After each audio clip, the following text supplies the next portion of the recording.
Une phrase, la semaine dernière, du Premier ministre français Gabriel Attal lors de son discours de politique générale à l'Assemblée nationale.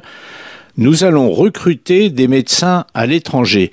Curieuse annonce qui nous renvoie à ce qui se passe en France depuis de longues années dans ce secteur médical. Des chiffres et des témoignages. Les chiffres, ce sont ceux tout d'abord de ces jeunes Français qui rêvaient de devenir médecins en France et qui n'ont pas pu y arriver ou du moins n'ont pas pu continuer parce qu'ils ne parvenaient pas à s'en sortir financièrement.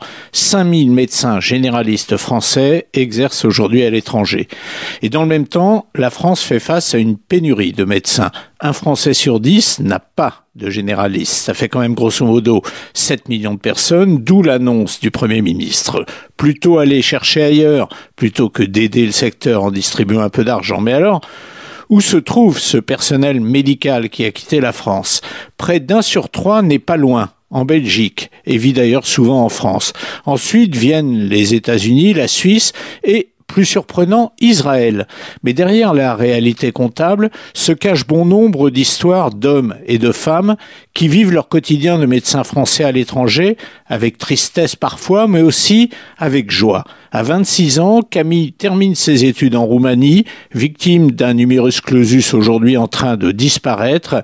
Mais Camille a découvert à cette occasion l'expatriation et celle-ci a changé sa vie. L'étranger est aujourd'hui son seul horizon.